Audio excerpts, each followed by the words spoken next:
We spend a lot of life learning about the things in front of us. Those little board books that kids love to have read to them are the perfect example. They can point to an object, say the name, and allow something new to embed itself in their mind. Which is why I nerd out so often about the work that historians and archaeologists do. Because a lot of the time, they're doing the opposite of those board books.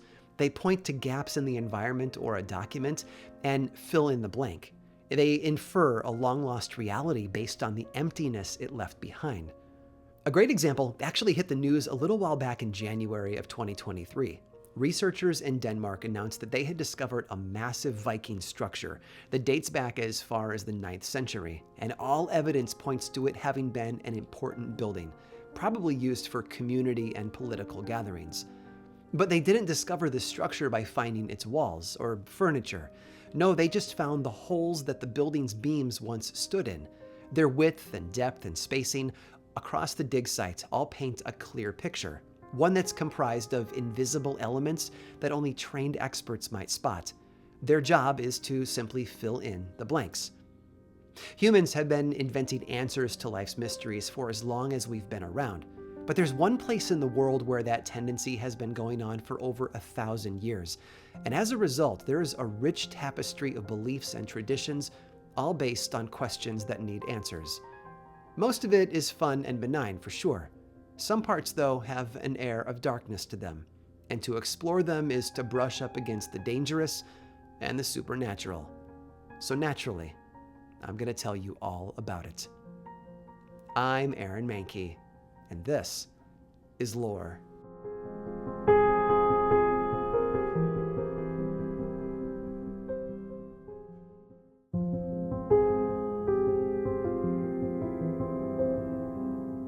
The landscape is often the biggest clue. Why did the people from a particular place tell the kinds of stories they did? Why did their belief systems grow to include such unique and creative tales? Sometimes the best place to look for those answers is the place they lived. And in that sense, there are few places as powerful as Iceland. One of the factors that contributes to that sense of awe is just how sparsely populated the place really is. For perspective, Iceland is the second largest island in Europe, right after Great Britain. But where Great Britain has roughly 700 people per square mile, in Iceland that number is 9. Talk about isolation, right? Now, the overall mythology and belief system in Iceland is really just a transplant by Scandinavian settlers about 1,200 years ago. The first to arrive were what historians would call pagan, but soon after, Christianity began to work its way inside. That's a mix that we'll see play out in stories and practices later on in this episode. And let's not forget the weather there. Winters are not particularly harsh, but there's a period of the year where they only get about 4 hours of sunlight each day. And since the island is volcanic, there aren't a lot of trees, so early homes were built out of stone and turf and were very difficult to keep warm. Now, why is that important to know? Because that sort of environment brought communities indoors during the dark winter months. Families would welcome in orphans and widows to add more bodies to their small spaces. And while they were there, huddled together for warmth, they would do indoor work, things like weaving, shoemaking, and sewing. And of course, they would tell stories. You see, the landscape of Iceland offered those early settlers a lot to talk about. Think about it. Massive waterfalls, deep ravines, towering volcanic mountains, all painted in the light of the aurora borealis. It was a world that begged for exploration, so they told stories about it. A great example is that volcanic activity that people had to deal with. They were everywhere, with the current count at around 130 volcanoes.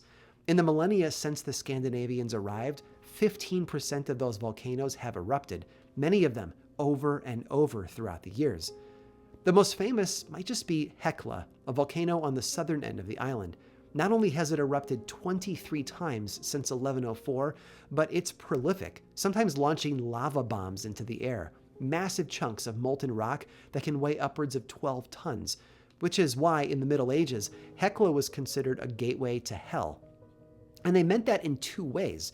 In one sense, they believed the volcano was home to some version of the Christian hell, where criminals and non-believers would go to be punished. At the same time, though, the mountain rained fire and brimstone down on communities around them, turning their world into a literal hell. But the landscape had something else to frighten people with. All of the volcanic activity that helped form the island about 18 million years ago, plus the massive debris that's been thrown out by still active ones, has created an environment littered with massive, oddly shaped rock formations. And they became the perfect focal point for folklore about a specific creature: trolls. These were typically described as powerful and large, but also very dumb giants who lived in caves or mountains of the region. Like the Scandinavian trolls that Iceland's first settlers would have whispered about, these trolls were monsters that loved to feast on human flesh. But they also had a weakness. Sunlight would turn them into stone. And yes, if fans of The Hobbit find that familiar, there's a reason for that. Now, because of this, various large stones around the island have attracted legends about their trollish origins. There's Trolltunga, which literally means troll tongue, because it's an ancient rock formation that looks an awful lot like a giant stone tongue. The troll that it once belonged to, they say, had been bragging about his immunity to sunlight, brazenly sticking his tongue out at it, when he was frozen for all eternity by it. There are a lot of other examples too, but my favorite might just be a trio of rocky pillars off the coast of Vik. As the story goes, there were once two trolls who wanted to book passage on a ship, but when the captain turned them away, they got angry and decided to steal the ship instead. So the pair waded out into the sea and grabbed hold of it, and then began to walk it back to shore. But they were so caught up in the crime that they were committing that they lost track of the time. Before they reached the land, the sun rose, turning both the trolls and the ship they were dragging into stone. Those three pillars are all that's left of them today. Clearly, trolls were a bit terrible at time management, but they certainly did fill a gap in the knowledge of the early inhabitants of Iceland. Between the rocks that fell from the sky and those that were pushed up from below, the landscape of the island was practically crying out for tales that would explain everything.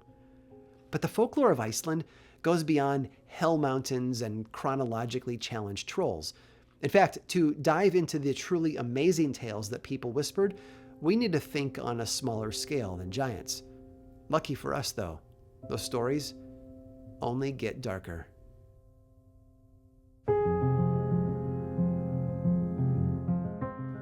The story is a clever one. It's said that in the days after Adam and Eve were kicked out of the Garden of Eden, God dropped by to pay them a visit. Now, since their garden days, the first couple had been busy producing two children, Cain and Abel. So God, maybe trying to be polite and not show off that he saw and knew everything, asked Adam and Eve if they'd had any other children as well. And the truth is they had, but those other kids were pretty filthy from playing in the dirt. So, not wanting to embarrass herself, Eve lied and said no.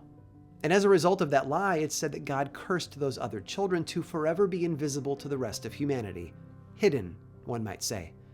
Today, the people of Iceland refer to them as the Huldafolk, which means the hidden people.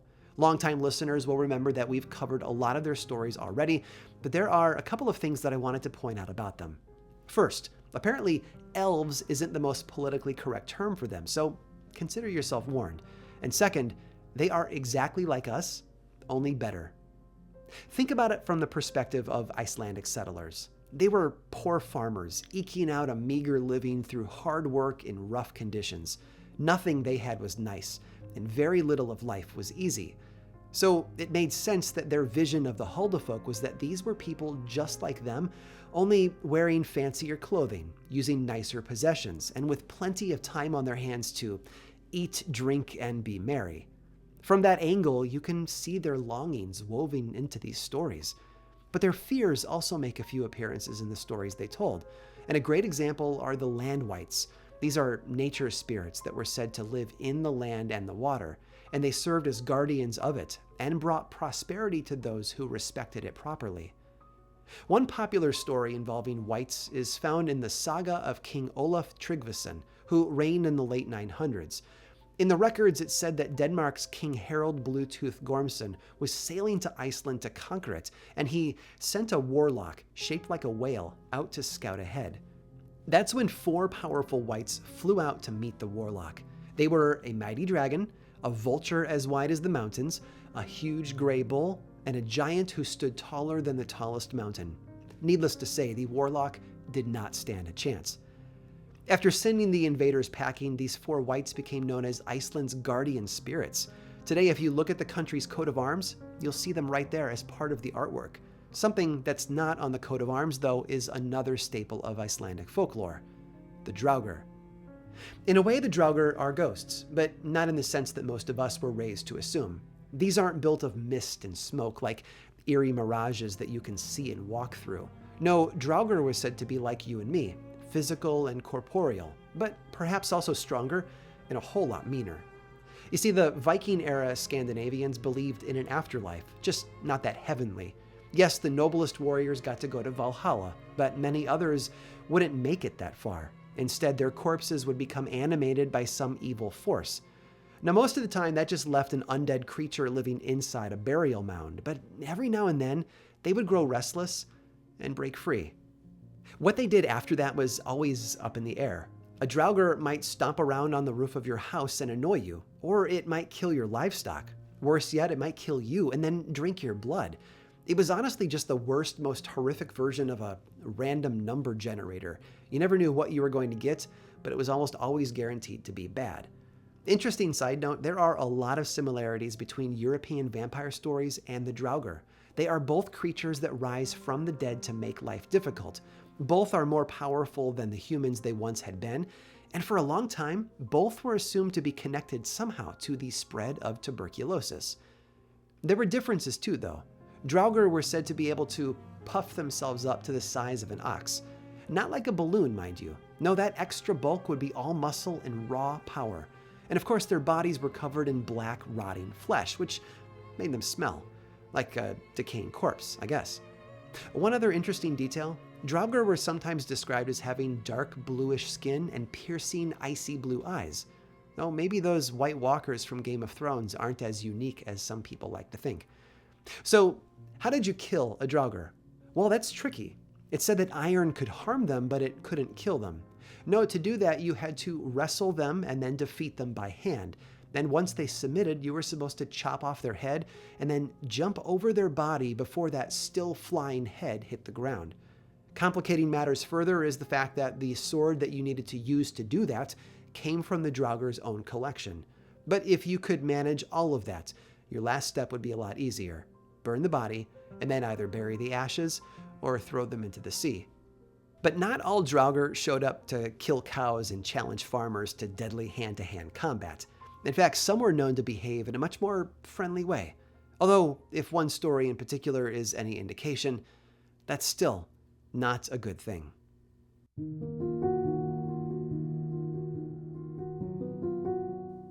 Context is king, so let's start there. One of the key features of draugur were their origin stories. While Western ghost stories usually describe them as the spirits of people with unfinished business, draugur were typically the reanimated corpses of people who had been disliked or were marginalized in life. And that sort of foundation meant that these creatures came looking for the people who offended or mistreated them in life. At the very least, they had a tendency to believe that things needed to be done in a proper way, which drove some of their behavior. And we can see that quality on display in a story from a collection of records known as the Sagas of Icelanders. These were narrative chronicles that were meant to document historical events. They were written over the course of maybe 300 years, starting in the 12th century and still being written in the 14th century. But they covered earlier events, stuff from the 9th, 10th, and 11th centuries. And one other thing, up until those later ones were written in the 14th century, all of them were pretty much absent of fiction, meaning that the tales they recorded were believed by the writers and readers to be 100% true. So as we dive into this last story, keep that context in mind. The tale I want to tell you comes from the Eyrbyggja saga, written at a monastery in Helgafell around 1230, and it describes events that took place in the year 1000, when a ship arrived on Iceland shores, carrying goods and settlers from Dublin. Now, one of the passengers was a woman named Thorgunna, who was described as a tall, broad-shouldered woman with a stout, powerful build. She wasn't easy to get along with and kept to herself most of the time. Coupled with her status as an immigrant, all of these details apparently made her a bit difficult for the people around her to like. Now, her job once she arrived was basically working as a maidservant in another couple's house. And there's this almost tantalizing hint in the story that the only reason she's even invited to work there is because the lady of the house covets Thorgunna's nice furniture and her bed linens. One day later that summer, something strange happened. It rained blood on the town they lived in, and we could question whether it was actual blood or just red volcanic ash mixed with normal rainwater. But the results were the same. Everything was covered in a thick red liquid, and that understandably freaked everyone out. The blood rain dried up pretty quickly though, except for the pile of hay that Thorgunna had been working on, and she took that as a sign that her own death was coming soon. So she begs the man of the house, Porter, to promise her two things: that he'll burn her bed linens after she dies, and that he'll transport her body to a Christian church in the town of Skalholt. And Porter kindly agrees. And sure enough, Thorgunna becomes sick a short while later and does actually die. But instead of burning her bedclothes, Porter just gives them to his wife, since she had wanted them so badly anyway. Then, together with a few others to help him, he loads Thorgunna's corpse into a wagon, and they all head out for Skalholt. Along the way, according to the story, a storm blew in, forcing them to take shelter at some random farm along the way. The farmer there allowed them to shelter in the barn and spend the night, but shockingly, he does not offer them food and drink, a major faux pas in that culture. So everyone goes to bed hungry. In the middle of the night, though, someone stumbled out of the barn and headed for the farmhouse. They were completely naked, but once inside, they began to pull ingredients out of the pantry and cook a massive meal. Everyone was hungry after all, and if the farmer wasn't going to provide, they would take matters into their own hands. The mysterious naked cook? It was the corpse of Thorgunna, risen from the dead as a draugur to correct a social wrong. The farmer was frightened, obviously, but also so embarrassed that he apologized and then equipped the burial party with food, clothing, and supplies. And as soon as Thorgunna heard this offer, she accepted it and returned to her coffin. Her work was done. After eating the meal that the draugur had cooked for them, with a dash of holy water, the text says, the party packed up and left, and continued on until they laid Thorgunna to rest where she had originally requested. And when they returned home, Porter was said to have taken those bed linens back from his wife and burned them. You know, just in case Thorgunna wanted to come back for a repeat performance. It's a fascinating story, written down in a time when the sagas held nothing but records of actual events. Of course, that doesn't mean that a superstitious writer couldn't have chosen to include a bit of fantasy on the page, believing that it sounded real enough for their ears. But it also leaves just enough mystery to truly make you wonder. Oh, and that inhospitable farmer, it said that in the weeks after Thorgunna's undead meal prep, an illness swept through his farm. As a result, 6 members of his household all passed away.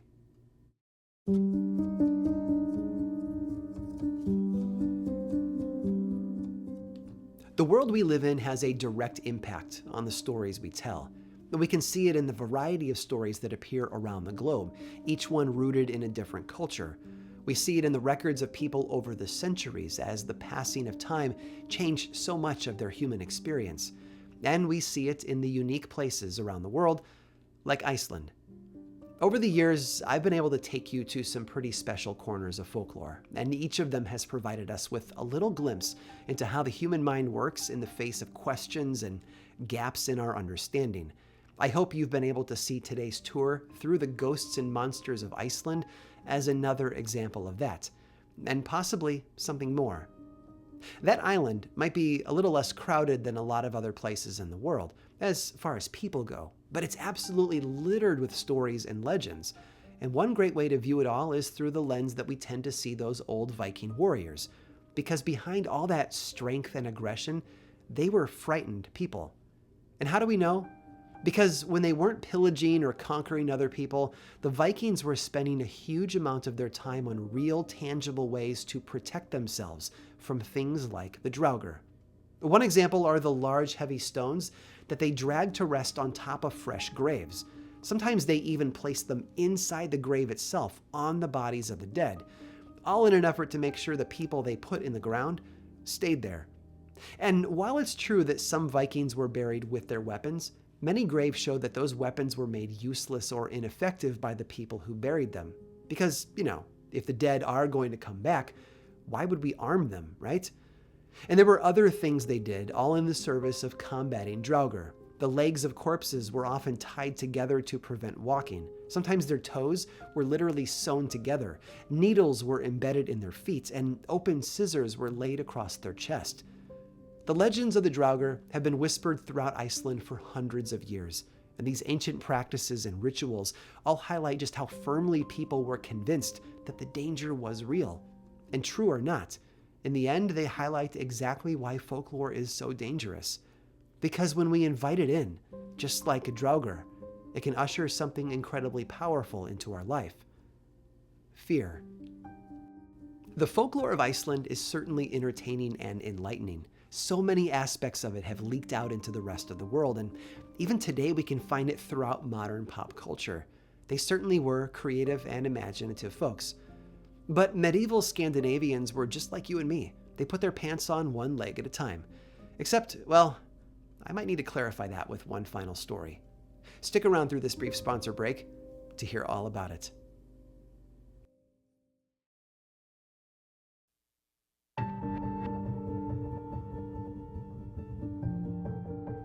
If you've played a fantasy role-playing game before, you're probably familiar with the idea of runes. Over the years, the general public assumption about them has transformed from basic carving-friendly characters borrowed from an ancient German alphabet into symbols that are supposed to impart a magical quality to something. In Iceland, though, if we want to talk about the symbols of sorcery, we need to talk about staves. These were intricate magical symbols that would be drawn on objects to alter their nature or to make them more powerful. And where runes often look simple and easy to replicate, staves look more like little drawings with lots of different elements. For example, the stave known as the Angergapi looks a bit like a circle, but it has a face in the center and leaves that are drawn at the 4 cardinal points, and it was carved onto the bottoms of barrels to prevent them from breaking. The stave called Dreprun resembles a top-down view of a fenced-off farmyard with decorations in the corners, and it was used by bad neighbors to kill the enemy's cattle. Clearly not the best way to make friends and influence people, right? And then there's the Náubrok, which is honestly just too complex in appearance to describe for you here. It was used as a way to get rich, except, well, there's a lot more to it than that. But first, their name. They called them necropants. Here's how they work. Let's say that you're a poor farmer and you have a friend who is sick and dying. So you go visit and ask them to do you a favor. Would you please, you ask them, let me make a pair of pants out of your skin once you have died? And yes, I know that question was 100% unexpected, but just stick with me because it's going to get better from here. You see, if your friend gives you permission and then he dies, you go through the usual burial traditions and have him interred in the ground. And that permission, by the way, is important. Non-consensual necropants do not work. Once they've been in the ground a while, you dig them up and then skin their corpse from the waist down. And you need to be careful. Any hole or tear will ruin the process. So you need to do this in one perfect piece of human flesh. If you can manage it, though, you're nearly there. The next step is to take off your pants and then step into your newly acquired necropants and pull them up. After that, you need to steal a coin from a widow and place it in the pocket of these new pants. A pocket, by the way, that's basically just the empty scrotum of your dead friend. It's a lovely thought, I know. But once that's done, you're set. Every time you reach into that scrotum pocket for some money, you'll find it. An endless supply of handfuls of coin. All yours thanks to your brand new necropants. Honestly, what could go wrong? Well, a couple of things. First off, those pants are permanent. You will never be able to take them off once you've put them on. Well, unless you convince a friend who can take them off your hands for you, but that means that you're going to look pretty odd for the rest of your life if you can't. But hey, money talks, right? Second, that entire process of making your necropants, that's black magic, my friend, which means that you have now traded your soul for some earthly riches. And again, if that's what you were after and all you value, then I guess it was worth the price. But it's a cost that needs to be considered. And I know that all of this sounds really wacky. I will be the first to admit that it's a piece of folklore that I never really saw coming. But it's real. And if you want to see a pair for yourself, all you need to do is visit the Museum of Icelandic Sorcery and Witchcraft in the village of Holmavik, because they have a life-size recreation of what a pair of necropants might look like. right down to the semi-transparent material fashioned into a roughly sewn pair of pants that's standing on top of a pile of dozens of old coins. Is it frightening? Well, that depends on your view of such things. But it's one of those bits of folklore that I simply had to pass on to you. Because if you're ever trying to make small talk at the office or a party, the necropants are always there, safely tucked away in your pocket.